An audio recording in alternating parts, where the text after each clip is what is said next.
Hello, my dears. So we are going to finish the book, The Watsons Go to Birmingham. And this is just an epilogue that kind of tells us a little bit about the history that was happening at the time, but I think it's really important. So I'm going to read this to you. Epilogue. At the time of the Watsons family trip, the U.S. South was caught up in a struggle for basic human rights that became known as the Civil Rights Movement. Although the Declaration of Independence states that all men are created equal and that the Constitution had been amended after the Civil War to extend those rights and protections of citizenship to African Americans, changing the law of the land did not always change the way people behaved. In the northern, eastern, and western states, African Americans often faced discrimination, but it was not as extreme or pervasive as in the South. There, communities and states passed laws that allowed discrimination in schooling, housing, and job opportunities, prohibited interracial marriages, and enforced segregation by creating separate facilities for African Americans and whites. In most of the South, African Americans were not permitted to attend the same schools as whites or to use the same parks, playgrounds, swimming pools, hospitals, drinking fountains, or bathrooms. Hotels, restaurants, and stores would not serve African Americans. The worst sections of public facilities were set aside for coloreds only.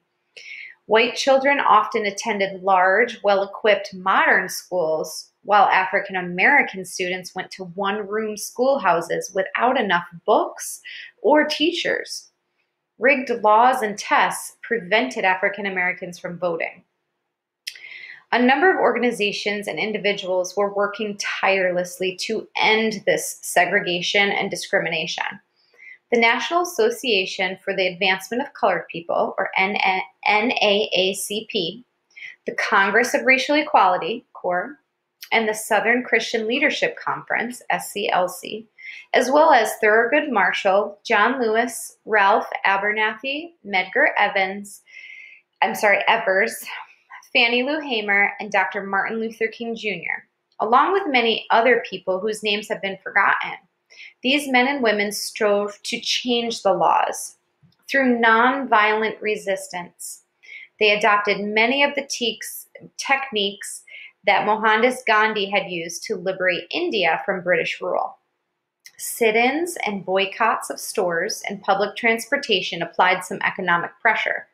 Freedom riders, African Americans and whites, took bus trips throughout the South to test federal laws that banned segregation in interstate transportation. Black students had enrolled in segregated schools, such as Central High in Little Rock, Arkansas, and the University of Alabama. Picketing, protest marches, and demonstrations made headlines. Civil rights workers carried out programs for voter education and registration. The goal was to create tension and provoke confrontations that would force the federal government to step in and enforce the laws. Often the tension exploded into gunshots, fires, and bombings directed against the people who so bravely fought for change. The characters and events in this novel are fictional. However, there were many unsolved bombings in Birmingham at the time of the story, including the one that took place at the 16th Street Baptist Church on September 15, 1963. 4 young teenage girls, Addie Mae Collins, Denise McNair, Carol Robertson, and Cynthia Wesley, were killed when a bomb went off during Sunday school.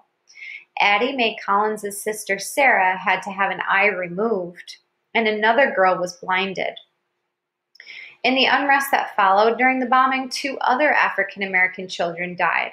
16-year-old Johnny Robinson was shot to death by police, and 13-year-old Virgil Wade was murdered by 2 white boys. Although these may be nothing than names in a book to you now, you must remember that these children were just as precious to their families as Joetta was to the Watsons, or as your brothers and sisters are to you. Despite the danger, the civil rights movement grew stronger, gaining support all over the country. On August 28, 1963, 200,000 people marched on Washington, D.C. to pressure Congress to pass the Civil Rights Bill, and they heard Martin Luther King Jr. deliver his unforgettable "I Have a Dream" speech. President Lyndon Johnson signed the Civil Rights Bill on July 2, 1964, and signed the Voting Rights Act on August 6, 1965. In 1968, Congress passed the Fair Housing Act. The individuals who supported the civil rights movement took great risks to force America to change. It was a people's movement inspired by the courageous acts of ordinary citizens like Rosa Parks, the seamstress from Montgomery, Alabama, who began the first great effort of the movement, the Montgomery bus boycott of 1955 and 56, when she refused to give up her seat to a white man. Many heroic people died in the struggle for civil rights. Many others were injured or arrested or lost their homes or businesses. It is almost impossible to imagine the courage of that first African American children who walked into segregated schools, or the strength of the parents who permitted them to face the hatred and violence that awaited them. They did it in the name of the movement, in the quest for freedom. These people are the true American heroes.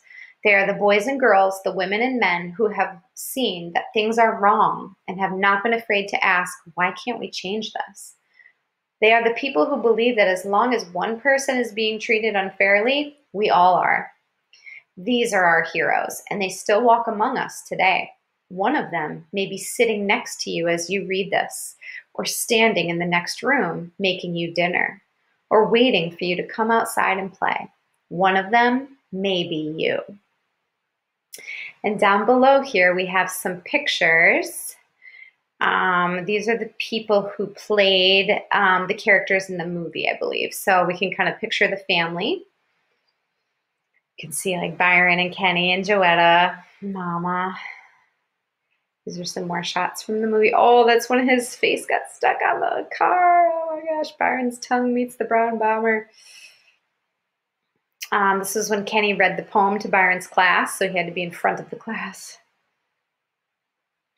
Byron and Butthead, they threaten Kenny.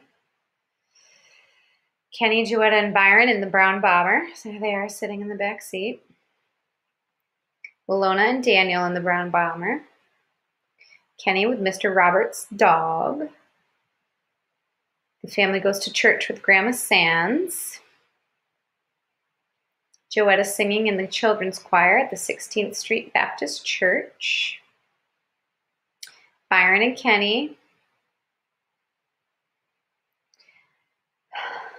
Okay, so this is like the actress who played Joetta with her teacher on set. There's the brown bomber, the car.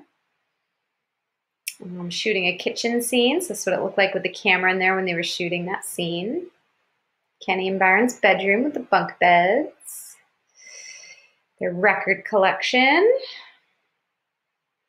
Daniel's record collection on the wall. Shooting an outdoor scene. That's what it looks like with the cameras. The director, and then a daughter of Martin Luther King Jr. Wow. And then some more actors. Awesome.